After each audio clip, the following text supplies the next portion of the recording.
Hello everyone and welcome back to this third session of the Research Networking Day of CTM Festival 2021. And I'd just like to introduce the last person who is going to host the last session, Shintaro Miyazaki. Shintaro is a junior professor in digital media and computation at the Department of Musicology and Media Studies, Humboldt-University of Berlin. And he is also a senior researcher at the Critical Media Lab Basel in Academy of Arts and Design in Switzerland. He studied media studies, philosophy and musicology and received his PhD in media studies. His thesis focused on algorithms and their rhythms, leading him to coin the term algorithmics. So I will pass to Shintaro now, who will then host the third session of the Research Networking Day. Okay. Hello, everybody. I'm very glad that I can moderate this third session. So yeah, as Anita said, this will be the last session of today's Research Networking Day. And so far we had human sounds, performativity, tradition and magic. And now we will have the way stories unfold. So the contributions of this group are also very diverse, but you could, if you want to link them together, you could do it via terms and concepts like fictional space, alternative worlds, storytelling, and alternative narratives. So, and I think this power of fiction and new spaces is very important nowadays. So you could also say this session is dedicated to the power of audiovisual narration, the power of artistic practice, to generate decolonized worlds, and finally activism in virtual worlds. And you might also think about a common theme, and the questions are maybe how stories and worlds can, artificial worlds can induce change in our ways to perceive, to see, to talk, to think, and of course, as it is CTM, to listen, to play, and to dance differently. So now we will have Hassan Pitts and Jennida Chase from SN, which is a multidisciplinary art group working with film and media and video, sound, and mobile media. And Jennida and Hassan have been collaborating since 12 years, since 2008, and they exhibit throughout a lot of spaces. And currently they teach both at the University of North Carolina, Greensboro, in the Department of Media Studies. So yeah, please, let's see their input video. Hello, my name is Hassan Pitts. And I'm Jennida Chase. And we are the co-creators of the Richmond Recollection Project. Yes. The Recollection Project is a site-specific, multi-platform documentary for the 21st century, featuring memories of an aging African-American community across eras of profound social change. We blend traditional techniques with 21st century platforms for a historically relevant sense of place. This expanded cinema endeavor combines themes of social justice and history with formal elements of spatial, location-based exploration. The project has multiple entry points for interaction so that it can be consumed in a variety of ways outside of the gallery, the university archive, the art house, or the streaming platform. It will live on the web in several ways. The episodic content will thrive in community screenings and streaming platforms. The spirit and the purpose of this work is to reach the public with a celebration of hidden, overlooked, and unconsidered histories, with the deliberate intent to undermine and subvert negative social constructs. Too often, oral history collections are produced, then housed in special collection libraries within universities for posterity's sake. Too often, neither the general population tapped to share their histories nor the local community have easy access to these collections. With the technological tools available today, so much more can be done with these collections. Memory is not linear. To create a documentary collection of corresponding elements pushes possibility. To create a digital extension of an oral history collection that extends to public space potentially expands and extends the semiotics of both museum and library. To extend a documentary breathes further option for public dialogue and growth. The limited series will tell the coming-of-age story of Richmond, Virginia from the point of view of the players who brought us through the civil rights movement. Every episode in our limited series will explore a different theme, such as the desegregation of public school systems, the experience of African American entrepreneurship, arts and culture and their roles in the integrating public parks and other social spaces, local and regional politics, housing and zoning, as well as surviving and overcoming racial violence. Here's a short example for what the episodic content will look like. At that time, it was a very hostile environment for African Americans. I learned early about what injustice is. The Ku Klux Klans had come through our community, and everyone was asleep, and the only store in the community, which was owned by Mr. Jake on 9 Mile Road, they bombed the store. So they basically shut things down for our community in terms of goods and service that was needed. Mr. Jake never rebuilt at that corner. The Ku Klux Klans left a cross burning that night. And then they left propaganda all through the community. But what was so profound after that happened, that people came together and said, it was a sense of, we were asleep last night and they were able to come in, but that will not happen again. And I just thought that it was amazing how the community decided that we're going to come together because we've got to protect our own. When you ask mom or dad, why would someone do this? And then you learn that it's because of the color of your skin. That had the most profound impact on my life, and it has shaped my life in so many ways.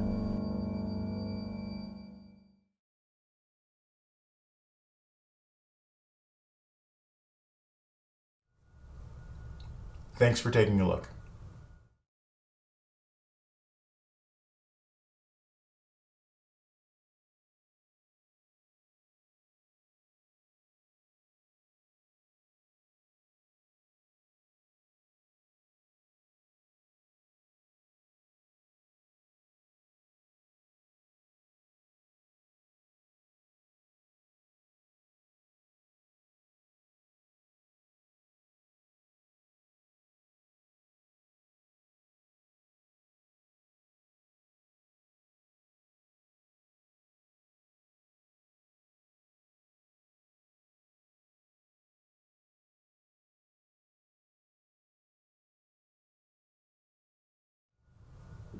Thank you. Okay, so hello, Hassan and Jennida. Yeah, thank you very much for this very nice video. I would like to start with the current state of this project. Is it already in use, and how are the experiences so far? Maybe you can tell us a little bit more about that.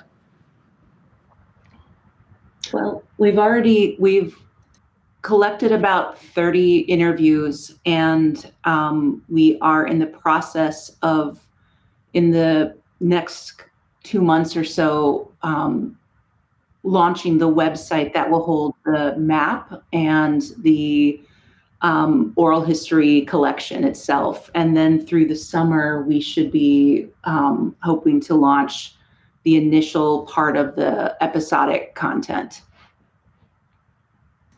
So okay, we're building. So it's still in the, you're building still, great, okay. Yes. Because I had I asked myself, there are certainly 2 levels of, could say, narrations. So you have these narrations where you did these interviews and hidden stories and stuff like that, and that these are the narrations. But then you also, when you present it in the project, in the space, or I don't know, like with the media, there will be new stories unfolding, so to say. What are your reflections about that? Well, I think that originally we had imagined this to be something that would hopefully evolve, whether it be simply the idea that people could consume, listen to the stories as they are linked to the individual locations within Richmond, Virginia, which of course is constantly evolving. So the idea that one person who encounters that story or sets of stories in a location might have a different sense of that space depending on when they encounter it. Building out several different types of ways to encounter that information allows, I think, a different, or at least different types of conversations to occur, depending on other people who are able to encounter that, putting themselves in proximity, whether that be in a digital platform or whether that be in a physical platform, to have conversations and really discuss, what their thoughts were, what their thoughts are, and sort of be able to juxtapose that against whatever the current narratives might be. And it's also important just to mention that since we started the project in Richmond, Virginia, Richmond was the capital of the Confederacy in the United States when we had a civil war in the late 1800s. And in the early 20th century, many, many monuments across the United States were erected of Confederate figures, military and leadership from that era all over the place in order to bully and silence African Americans across the country. And just last summer, with the resurgence of the Black Lives Matter movement, most of the Confederate monuments in Richmond, Virginia were torn down by the people. And so even as like their stories, we're sort of presenting them publicly, the stories are radically shifting in our culture around us. And so the setting itself is transforming. So that's a positive thing here. Yeah, and I think it's also important to sort of point out that a lot of times monuments specifically are used to sort of convey a narrative. And so the idea that while those monuments, many of them, there's still one that's still up, but the idea that just because a building or a monument sort of expires or passes into history, that somehow that history becomes divorced from our present. And I think that that's something that is always kind of a danger, is that because it's in the past, because it is quote unquote history, that it has no bearing on our present. And I think that that's something that we really want to be cognizant of, and hopefully whatever we're doing, whatever these conversations that can be promoted can carry on into the future. So the stories are sort of attached to different places throughout the city, right? Or the region. Yes. Sort of, yeah. Okay.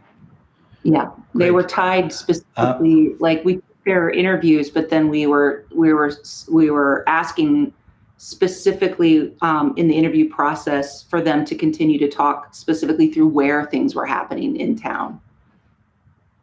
So. Okay, so and what would be the role in your project of interactivity? And you also mentioned this term, expanded cinema. So how would you what is your concept about this, or how it will work? Maybe you can tell us just one example as somebody will encounter this piece. Well, I think we should admit that when we started the piece, originally it was meant for a slightly different delivery. It was meant to be specifically a mobile app and to use in as only like a local and physical way. Like the app would be triggered by like the GPS system so that the stories would pop up as you like moved through that city.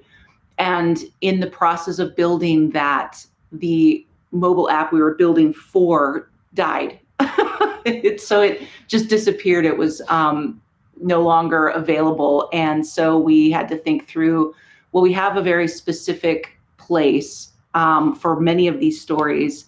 How can we then tie it into a interactive map in which a user can go online and access our, any number of pinpoints on the map and be able to pop up smaller narratives that were, these memories that changed the culture in that specific location. So that's one of the ways that it should work now.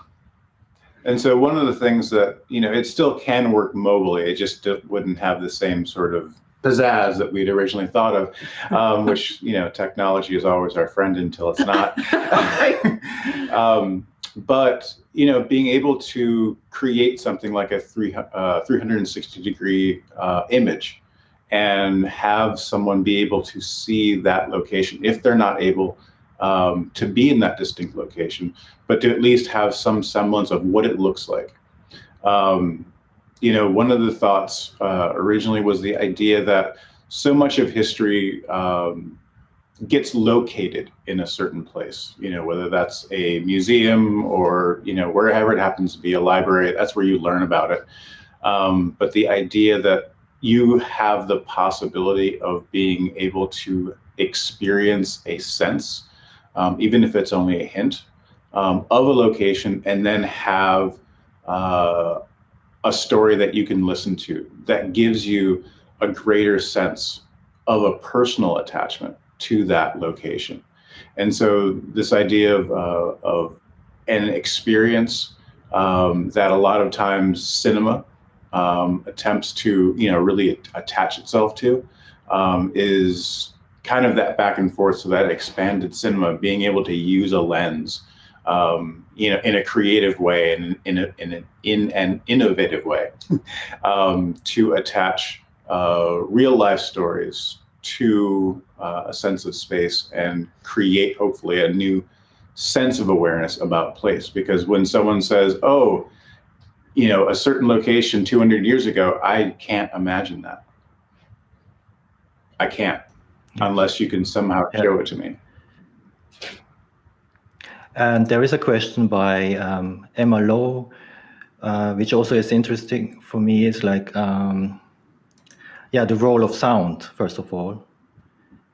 And then also, like I read it, the question. So actually there are two questions. So she says, well, it's a wonderful project. Have you ever considered opening the map to public contributions, also recordings? And or is it like a purely curated content? That's the first question. And then the second is like the way we engage with this project in unlearning racist history. Maybe you could draw a parallel to unlistening. That's where the listening comes, or re-listening, she says.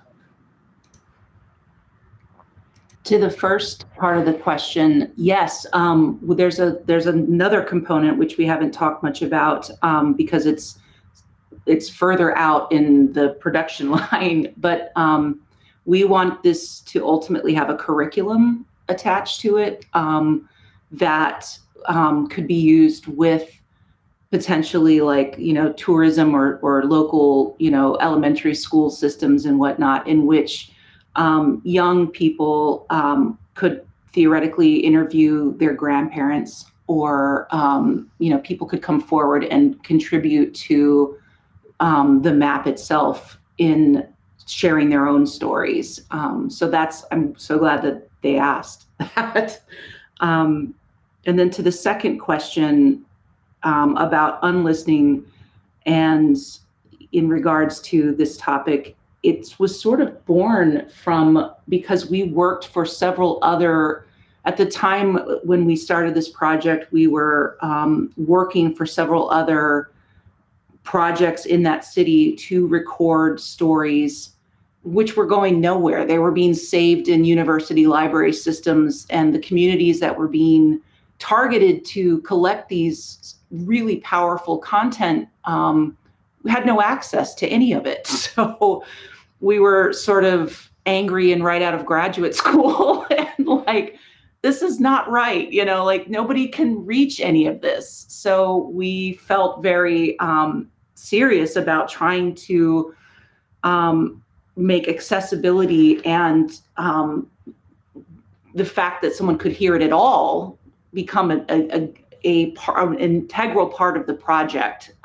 It was sort of... And I think that's, you know, this idea of listening, you know, the ability for it to be heard, the ability for individual people to speak and say their truth, to speak their history, to say that this happened. And I think that, you know, a lot of times we can pass along stories and then that one story gets to be the one story that tends to be passed around. Whereas if you can say, here's a bunch of people, here's a bunch of voices, why don't you go and listen to what they have to say? Rather than me tell you what they're saying, listen to what they say in their own words. And there's the authenticity. It's in their voice, it's their experience. There's not a deniability at that point. There's no other proxy speaking for them. So I think that's, you know, the power of hearing, the power of listening. You know, you ask, I will tell, you know, the sharing of experiences, the sharing of culture, I think. Yeah, because it's so often like, and just now in the way that we frame the civil rights movement, of course, there was like Martin Luther King and Malcolm X and Rosa Parks and these stones that started an avalanche, but there were millions of stones in the avalanche and they all had local and regional impact right where they were. So, you know, just trying to present that, like be an agency to present those voices in their own, as you're saying, in their own words. Yeah, and hopefully those various stories give rise to other people being able to find themselves within their own stories. Great. I think this is really like would be a great aim and trajectory of the project to evolve, like this curriculum and pedagogical aspect.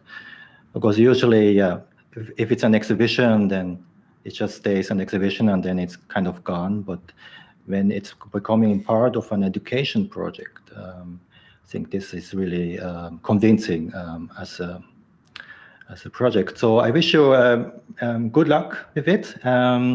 We need to go to the next, the second contribution.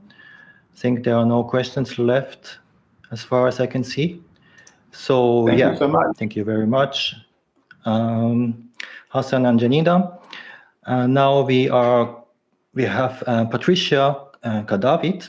She is an artist and researcher born in Colombia. In her work, she looks at the relationships and effects of colonialism in new media, from the migratory experience and from decolonial and anti-colonial thinking. And she's at the moment, since 2018, MA student at the Interface Culture Lab at the Kunstuniversität Linz in Austria. And her work has also been exhibited in different festivals such as the Ars Electronica and others. So let's see her input and looking forward. Hi, good afternoon. My name is Patricia Cadavid. I'm a student in the Interface Culture Master Program of the Kunstuniversität Linz. And this is my talk for the Research Networking Day, Noting the Memory, Encoding the Kippu, Artistic Approaches from Sound. Today, I'm going to introduce you to my practical and theoretical research about the Andean Kippu and the creative process of some artists who have used this device in artistic practices related with sound, and my work, the electronic Kippu, that is an experimental sound instrument in a MIDI controller, suggesting alternative practice of like coding, computer music, and data sonification using ancestral media in new processes. So first, what is a Kippu?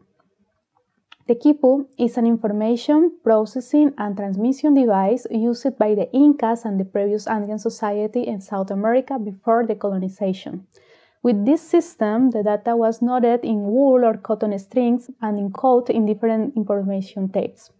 It was one of the first textile computers known, that consists of a central core to which secondary strings are attached with knots of different shapes, colors, and sizes.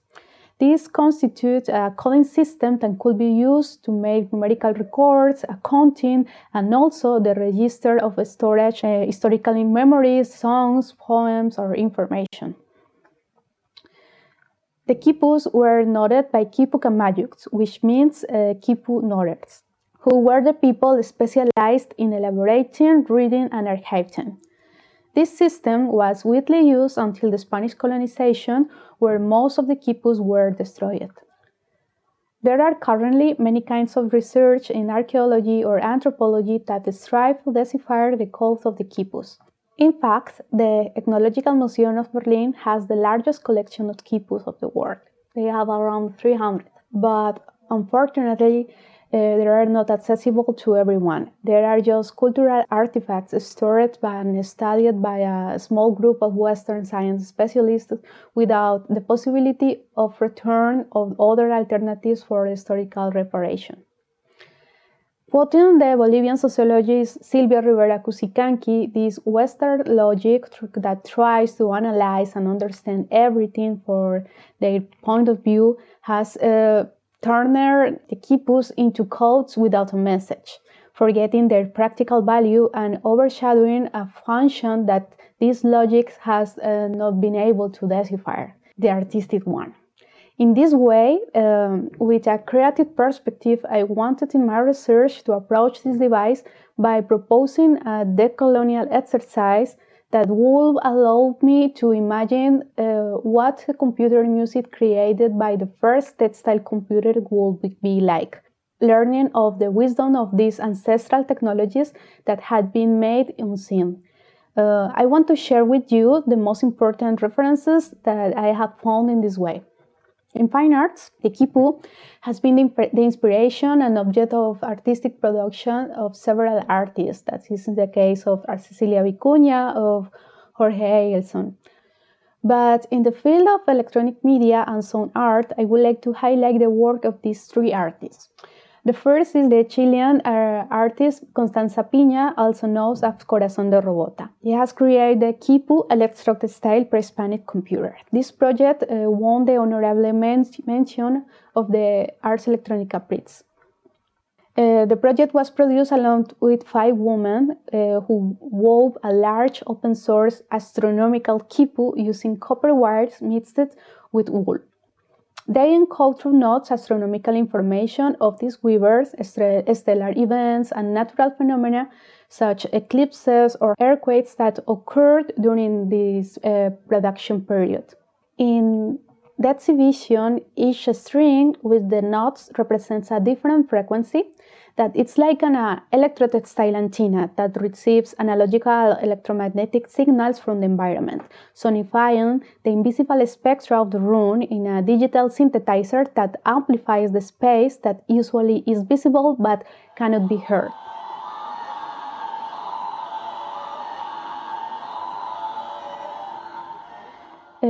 The other artist is José Luis Jacome. Jacome has composed a song performance called Devenir Kipunk that he describes as a light set which he used a score system generated from the schemes of the study of the Kippus of Carlos Radicati. Carlos Radicati was an Italian historian who studied the Kippus in the past. In the performance of José Luis Jacome, the Radicati schemes helped him to generate a 4-channel composition with random and interpretative sounds based on an extra numerical sequence. Each channel sonified the data of the Kippu subsidiary cores that interprets notes, colors, lengths, and are playful in the live performance.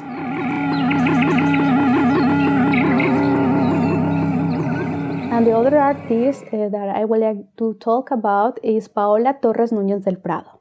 She is a Peruvian artist that has been working with traditional Andean and Amazonian textiles. In the sonified textile performance, This is a word that she has. She wants to offer another approach to the idea of technology on the margin of this Western heritage. One of the interfaces used in this sound performance is the Hanap-Pacha Kippu.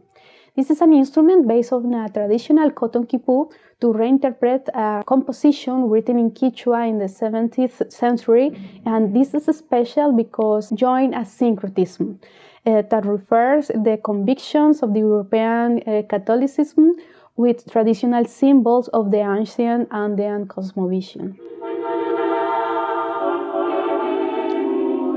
She has continued to study the kippus and the possibilities of mature learning, imagining other ways to give the voice of their notes with the assistance of artificial intelligence. Inspired by the work of the Peruvian artist Jorge Ailson, who also in the past worked with kippus, last year she has released the album El Tiempo del Hombre, The Time of Man, and AI poetry record results of this process.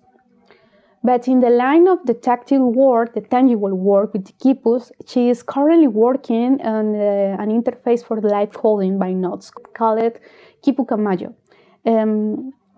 This interface wants to generate and modify sounds from the notes, making with combination of notes and string usage.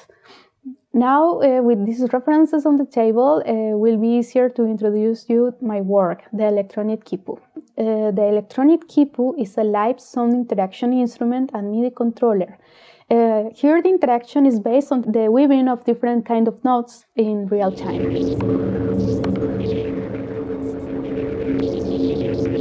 It consists of a root chord and 9 secondary strings made with conductive rubber string sensors. The instrument is arranged on a box in which have been settled potentiometers to modulate volumes and buttons to activate or deactivate the signals of each string. The interaction and noting of each string produce values that can be mapped and transmit in MIDI message for use in different sound stations of software such as Ableton or Pure Data, and allows the control or effects or the sound production. In the performance with instrument, the figure of the Kippu Camayuk takes on special importance since it's the performer, it's the light coder, it's the person who has the data that codes in the notes and who can connect to the Kippu note meanings and produce the sound. The performer is a contemporary Kippu Camayuk that in a kind of tangible light coding records and encrypts through the notes a live sound composition. And here I would like to make a small parenthesis to explain this early idea of tangible light coding. First, it is necessary to consider this device from a decolonial perspective. We have to understand the existence of ancestral technologies that emerged before decolonization and other non-explored possibilities for the construction of algorithms and code writing. The Kippu is a computer that invokes the body for its logic and performance. In this case, the hand coding by noting the Kippu allows thinking about its use in a kind of alternative practice of tangible light coding, using notes instead of a keyboard, as Paola Núñez del Prado also suggests. Here the code is written, modified, and transformed in the work of noting, generating different sound textures and more organic tensions. The algorithm here is noted live. The instrument was used for the first time in the performance Noting the Memory encoding the Kippu and was presented in different events as Ars Electronica, the Nine Conference, among other venues. All the videos of this performance are available in my webpage.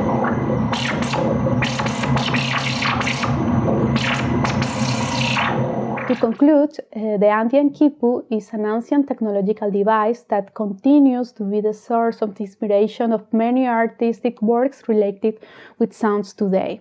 Its cultural heritage bridges the gap between art, science, and sounds with possibilities that is still being explored.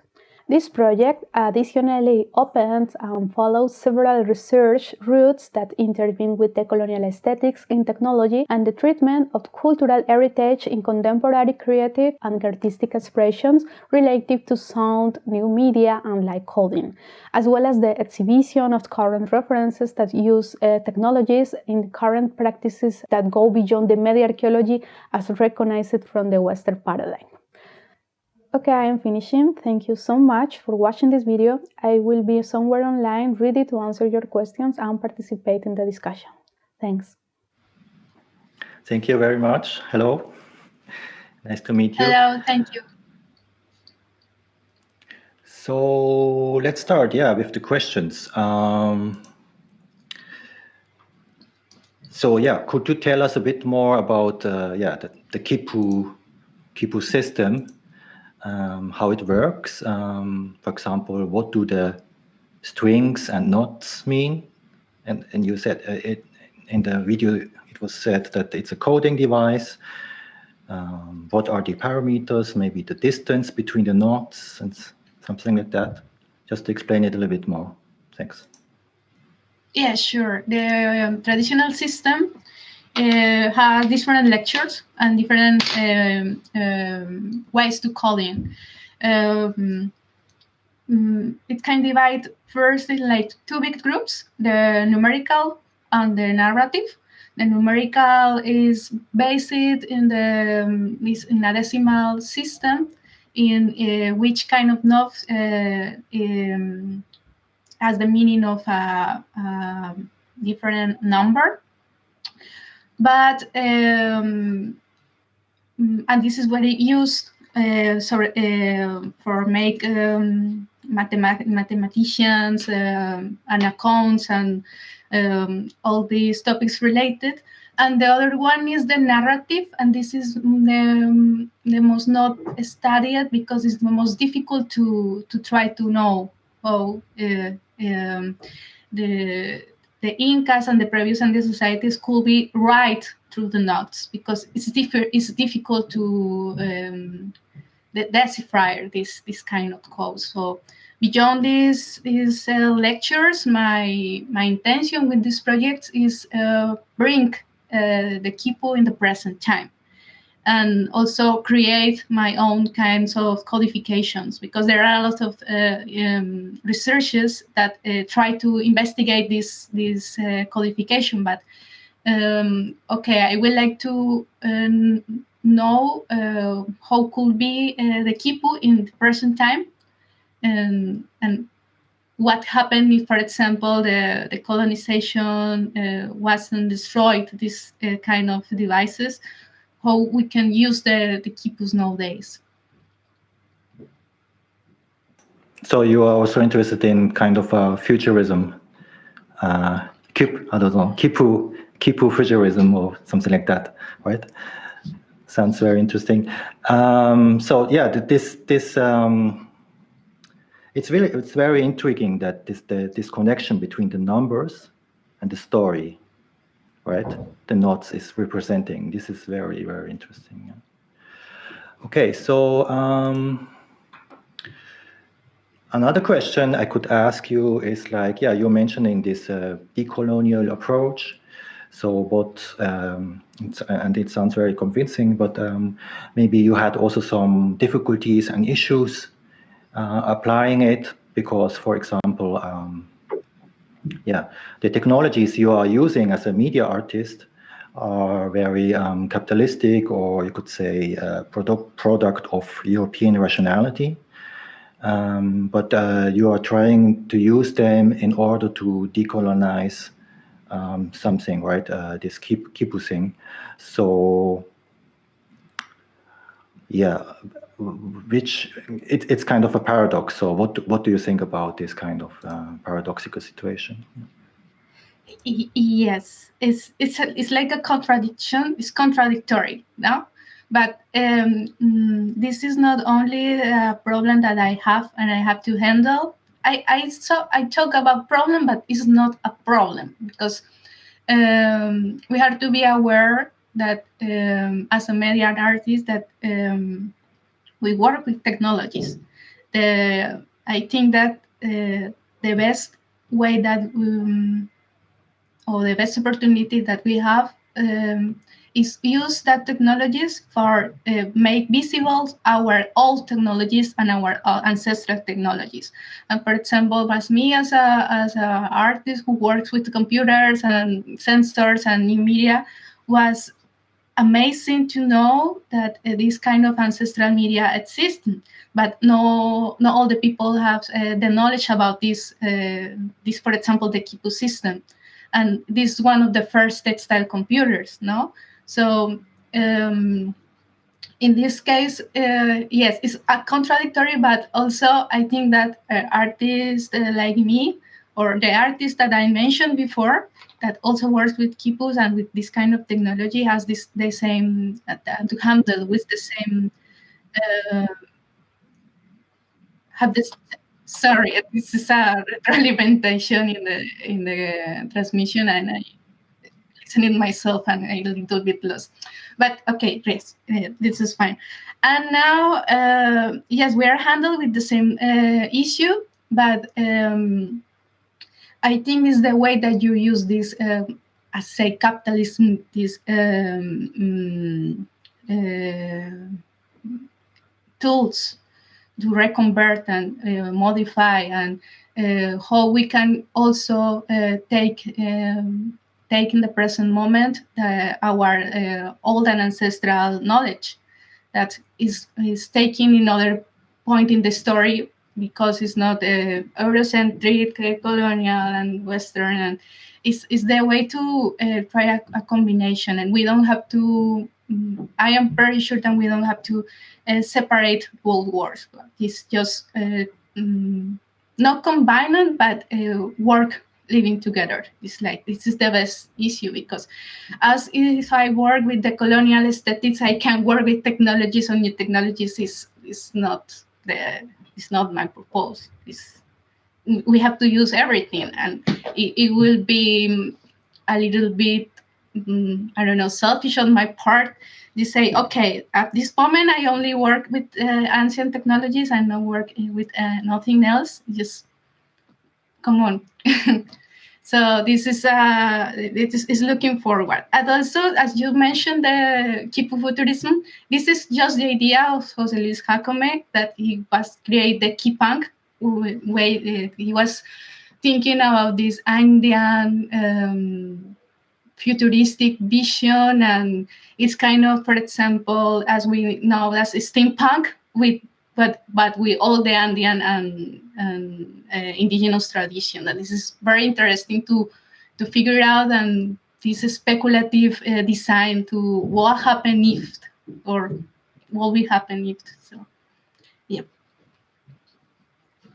Great, yeah. So it's like yeah, it's contrafactual. You go also in the past and you do fiction, right? And not only in the future, right? And that's also, yes, this is, yeah, sorry, and no, thank you so much. So, I have a question concerning, because I'm myself, I'm very much concerned about, or a little bit like recently, about money, the history of coins and stuff like that. And I learned that these knots, they also worked as some sort of money, right? In the culture, in this. So what is the difference? And maybe this is a really interesting point to think about, the difference between how it went on in Europe and in South America. But as you say, sorry, as you say, the Kippus as a coin, or to account the amount of money, or. So there was no money, yeah. But it was used for accounting, or how did it work? Yeah. Yes, it's like it was also an accounting system, as a book, there where the person, in this case the Kippu Kamayuk, has the accounting of the resources of the city or the empire, of the all of the grounds, the food, the animals, also the people, not only as a coin, because as you know, there is not a special kind of coin in these Andean all communities, but they use the exchange of stuff. So they also use in this way. But also, okay, I think I will be in Discord if you have more questions or to extend this discussion. I will love to answer. Thank you very much. Okay, so let's move to the last contribution with Emre Öztürk. Emre is born in Istanbul, and he spent his teenage years diving into maths and physics, ending up with an underground degree in civil engineering, and then he did a band and toured around, and he also started to study in an MA at Istanbul Technical University music program, where he is currently writing a thesis on the discrimination in the electronic dance music scene of Istanbul. So, and this will be a slightly... Hi everyone, it's Emre. I'm a music graduate student from Istanbul Technical University and also a performer and organizer based in Istanbul. Today, I will present you my latest ongoing research about virtual reality raves during the pandemic and their possible outcomes for the global rave scene and industry in terms of diversity and inequality issues. My motivation to research this topic goes back to the early March, when I found myself in the middle of a virtual reality rave organization right after having my physical gigs cancelled due to COVID-19. And in the following period, I had a chance to participate in various virtual reality events with different roles, and wanted to convert my experience to a participant observer fieldwork in order to track where we are heading as the industry and its participants. Besides this fieldwork, I conducted interviews with physical and VR rave participants about their experiences and reviewed the recent debates and issues in terms of equity and inclusiveness in rave industry, and also collected historical data about rave's background to be able to do a comparison in the end. When I look back to the early raves in the 80s, one of the first things I came across was the plurithos, which stands for peace, love, unity, and respect. These four elements claim to shape the rave culture back then and provide freedom of expression, tolerance, and acceptance to the early rave communities, as well as diversity. And when we compare it with the raves today, we see a radical change, as rave audience predominantly consists of heterosexual white male participants in the past 3 decades. This is of course due to the industrialization of the rave that started in the mid-90s, but on the other hand, this industrialization started rave's golden age in terms of profits. For example, the industry was expecting at least a 10% revenue increase during this decade. However, it is now vice versa, and the industry is downsized more than 70% just in 1 year because of the COVID-19 pandemic. So obviously, virtual events were expected to create a major source of income during 2020 and maybe even in 2021. Because of that, since around March 2020, we are having various online events in different platforms and applications. And in this period, VR once differed a lot more from the popular platforms such as Zoom or YouTube, in my opinion, because of being a very demanding technology. The apparent limits of this brand new technology created some interesting situations, such as lack of control mechanisms and more transparency in the events. Because VR devices are not as common as personal computers, it is very demanding for most of us. So, in most VR events I've participated, I have seen a lot more clear organizational structure between artists, organizers, and audience in order to overcome or minimize accessibility problems. As a result, for example, in a relatively big festival I participated recently, the participants were able to speak to the organizer directly and also able to modify some text channels such as festival announcements or festival rules, which is very different than the industrial events we had before the pandemic. On the other hand, the artists also emphasize that the communication in VR events are a lot more clear and they know what to expect and vice versa, and the organizers, on the other hand, also corrected that. Also, we know that the pre-pandemic events struggled to achieve a certain level of diversity by means of gender, ethnicity, and race, such as in the heterosexual white male domination example. current works on this topic emphasize the importance of safer spaces for all rave participants that are subject to discrimination, and indicate the need of third places rather than clubs or festivals. VR environments obviously become very important in this manner because they can provide some new spaces or maybe even spaceless events. That also comes with the anonymous participation style, because most virtual events provide identity construction features for their participants and allow participants to be whoever or whatever they want in that certain space. So participants interact with each other without sharing personal information that might create bias, which also can help eliminating or at least reducing the discriminative acts through an event. According to my interviews, people tend to act more freely and less shy when they're asked about their interaction and communication experiences in virtual reality events compared to the physical ones. Especially participants that exposed to discrimination that I spoke underlined that this aspect provides more freedom to the rave. Although some participants pointed out that the possibility of more violent and abusive acts due to having this anonymity, nobody I spoke had such an experience. On the other hand, roughly 2/3 of the VR events I participated did not require any personal information, and even some very popular VR environments let people use it without creating an account. But currently, some events start to construct their own virtual clubs and festival areas and ask for personal information before entering, or at least to be able to communicate with other participants. When I asked about this to the organizers, they tend to justify it as having more control on events. As this statement might make sense in one way, I would like to underline its similarity to these systematic control mechanisms I mentioned, such as the doorman in most clubs that decide if we can go inside or not just by looking at our physical presence. A significant problem of VR, on the other hand, is that many people cannot participate in these events because of not having good enough technology. So, although we can say that VR event participants have more freedom during these events due to this brand new technology, this freedom only applies to whoever can afford it, which causes an obvious discrimination in terms of class.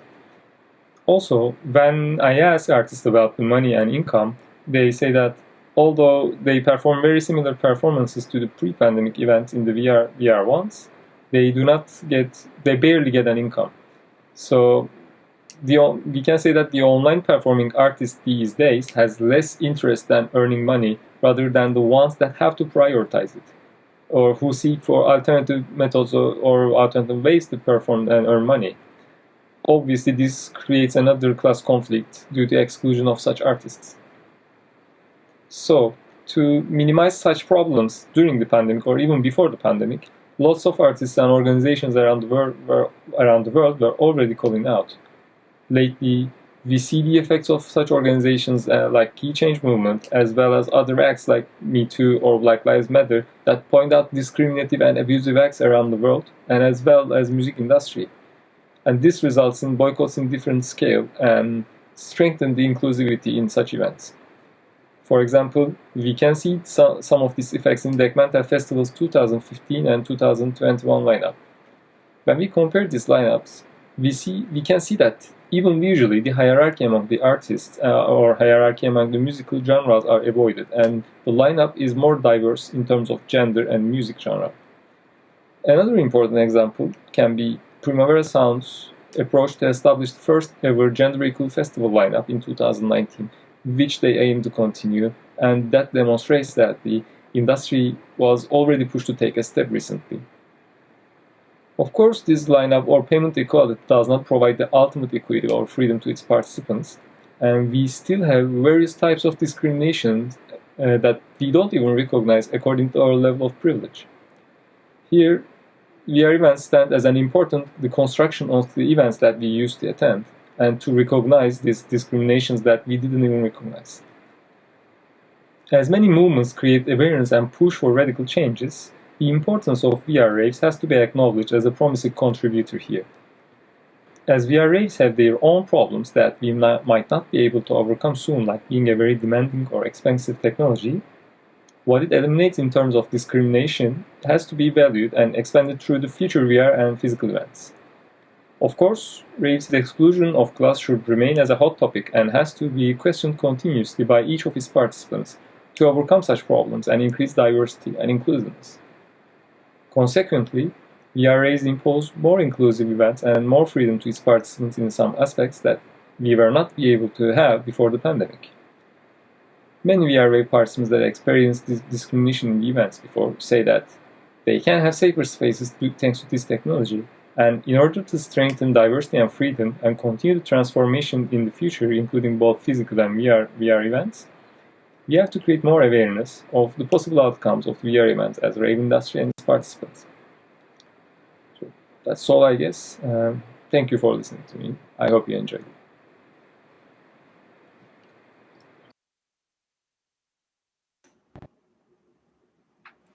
Hello, Emre. Thank you for this very timely topic. And I think it fits also very well to CTM. Yeah. Okay, so I have a question. Yeah. Yes. Yeah, please go on. I thought you finished. I just was thinking that this is kind of related to all festivals and events nowadays because, like, obviously everything is cancelled. So it's quite an hot topic in my opinion. So let's talk a bit about how you approach these very interesting VR raves. So how do you research on them? So are you taking part? You conduct interviews? You maybe design own events, or and how would you measure these aspects you mentioned in the video? Okay, so I think I do all of them, all of the things that you mentioned, because I participate to these events with 3 different roles mostly, and I organize events, I play in these events, and I also join these events and watch people perform and enjoy the events with the audience. And I also try to interview with many participants with these diverse roles as well. So what I do is basically is noting down my experience, like almost every day. I just attend to any festival or event that I found in VR spaces. And I also, as I said, organize festivals, and I take notes of my all experiences and what is different, because I was also before involved in the electronic dance music scene and also different scenes in Istanbul and some other cities all around the world. And as you said, I also do interviews with people who experience these events and experience events before, and asked about their opinions about right now, about what was different before and what can be different in future. So that's more or less what I do. And there are like different categories maybe of waves online, right? The VR wave is with it's really, how can you imagine that? Do you need to have wear these goggles, or is it on the screen, or is the criteria that it needs to be 3D, or what is the distinction between VR wave and maybe some other forms of waves, online waves? What is different between virtual raves and VR raves is that when we call something VR, it should be eligible to experience it in a 3D dimension with goggles. So as you said, but it is not necessary to have goggles. And most people, almost everybody that I interviewed, for example, do not have VR goggles, but they just experience these VR events on their computer. Of course, there are some people that experience with goggles, but as I said, it's not necessary. And Great. Maybe I should add that it's, as I said, it's a brand new technology, so it has some challenges as well, as I mentioned in the video.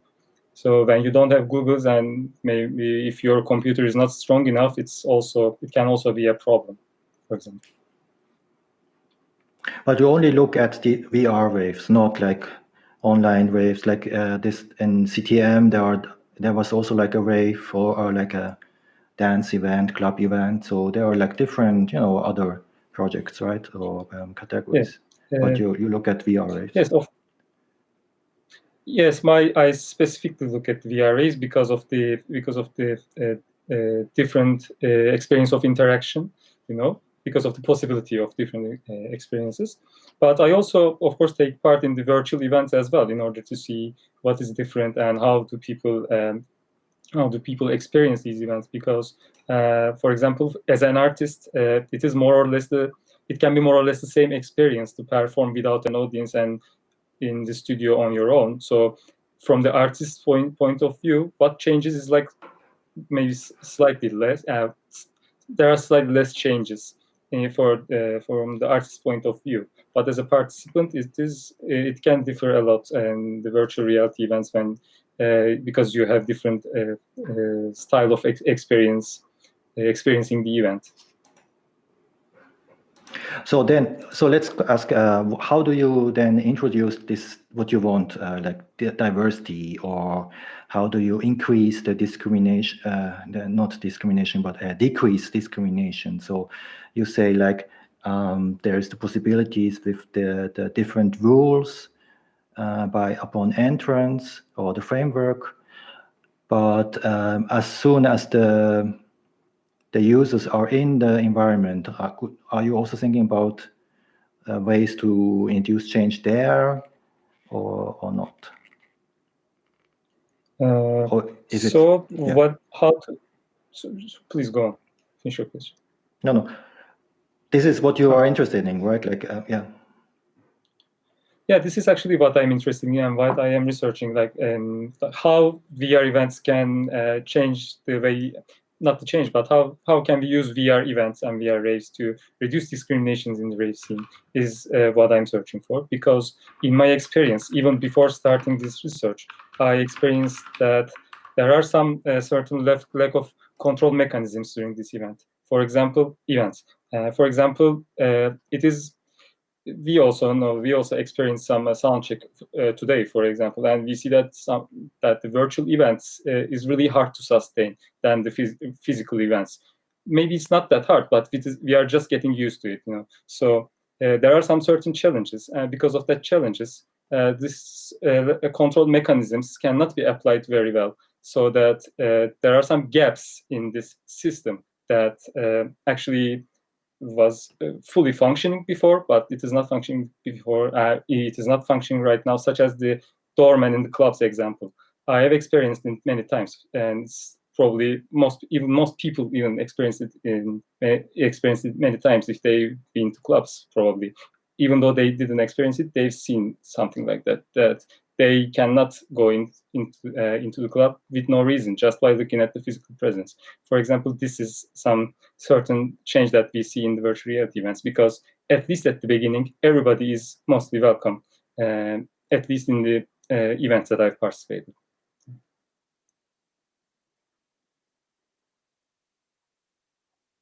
The view and makes these rules visible, that they are important.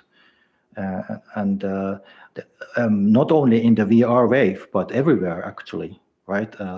Also outside, maybe if you once go through such a VR wave, at the end, maybe you have a different view on the protocols and the rules of the game of real life. So I think that's a very interesting project, and maybe this is also what connects it to the previous contributions.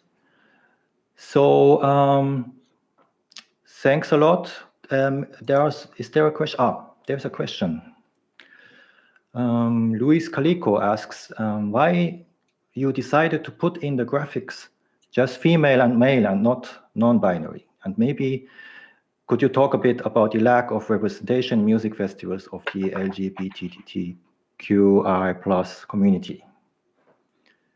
Yeah, that's a very reasonable question. That's because what I came across when I doing my research was relatively older stuff. Because currently, relatively older research. Because currently, as I mentioned, we have some kind of radical changes in the festival lineups and in the events and other researches as well. But what was visible before, such as in the Key Change Movement example, because it's a very well-known and powerful organization, and in the Key Change Movement organization, it's what I was able to see as one of the pioneer works in discrimination. It was about gender balance. So I thought I should be able to.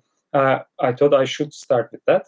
But for example, what drove me to conduct this research was in my first virtual reality event back in March 2020, that I met somebody in a virtual reality event, and I've been told that that person was a non-binary person and was struggling to find the space to perform. And in a few months, it was the first performance by that person. So that actually lighted a bubble in my head to conduct this research, because I experienced that something can change, and this was caused by an experience of a non-binary person. So of course it matters a lot, but in the graphics I just decided to use this one. As is a 10 minutes long presentation, it is really hard to fit many things all together. So that's kind of why. But of course, I'm not excluding it. I'm not excluding the experience of that non-binary people. Great. So let's. I think that's a good last comment. So let's try to go through to the end discussion.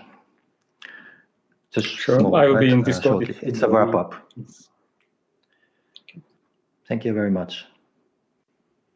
Thank you so much to both of you and to all the presentations and all the presenters for this wonderful afternoon. I have to say it was really productive, and I heard a lot of new things. And just really, really shortly, I wanted to ask you, both of you, how you felt about the afternoon and the discussions, and what could we hear in your modules. So specifically, Michael, could you just wrap up very, very shortly what happened in your panel? Yes, for sure. Well, it's been a fantastic mixture, actually. We've had so many scholarly expertise, and it was a good mixture of retrospectives, futuristic stuff. We had post-human theory, artistic approaches, and plus one thing which I liked very much the best was like very critical views on these things, not to accept these as pre-given or so. And that's what I liked, and it's been a pretty lively discussion also on discourse, and it kind of fit perfectly with two presenters that kind of interacted on the chat afterwards. So it was very, very good, and especially a big thanks to you for like setting up the stage. So it was a pleasure to work with all the presenters and you. Thank you so much. Shintaro, what would be your take? Oh, I just talked so quite a lot, but yeah, it was really interesting. I mean,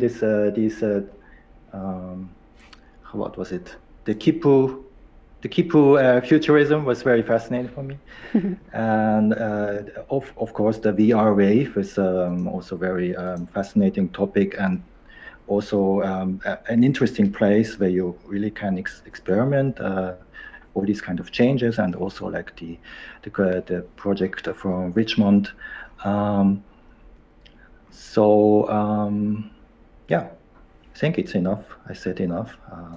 Yeah, I would just also join to Michael's comment on it, that how many critical voices we could hear today. And I really truly believe that these fantastic scholars we could hear today, and also artists, can bring some new waves into the research or into academia. And just to really finish the whole discourse program, because this is actually the last slot of the discourse program of the festival, I would say that the transformation, in a sense, is in the hands of these scholars and artists, and they can create this change and then make it, let's say, the world the better place to live, with some cheesy words in the end. So I'm really happy, and I'm really happy about that the audience and was also super active. So thank you so much to all of you who were there behind those computers and different tools you use to watch us. And it was so nice to have this interaction. I also didn't feel myself completely alone in the studio, because I was also overwhelmed with those nice questions you sent in. And I would really like to use this last moment to also thank to the whole studio. And you know what I would love to do right now? To turn the camera to the other side, but yeah, I shouldn't do that because I think everyone would kill me if I did that. So, yeah, as you can hear, there's some laughing in the background. No, they don't let me do that. No, I don't think that they let me do that. But yeah, I guess everybody would love to do it. So, anyways, would love to see those faces behind. But at least I can name them. So, at least the curator colleagues behind the whole discourse program, Thijs Replinski, who is also here by the way, Oli Shang, they are in London, Jan Rolf, somewhere here in Berlin, also Emily Leal, who was the head of production, had everything in one hand. As you can see, there are some clappings at least in the background, so like replacing the real audience. And also the technical team, head of technical team, Zoe Bassi, big thanks to her. She did the best. There were some very, very stressful moments, but she was really like holding everything in one hand. Teresa Baumgartner, of course, she's not there. I can't see her, but yeah, she was also a very important part. Vincent Vidal, also with the sound engineering. Remir Lecoq, also for the space, and also Petra Terranova, thank you so much, and also Clarisse Detageux, also for the wonderful, nice lighting around me. So big thanks to those of you, and I'm sorry if I forgot any of you, but I try to include everyone. So that was it. That was the discourse program of CTM Festival 2021. There will be still some artistic talks and also some very short panel discussions next week going on, but this kind of discourse, what we had in the last 3 days, won't follow up. And hopefully we see each other next year really live and not in this kind of setups. We will see about that.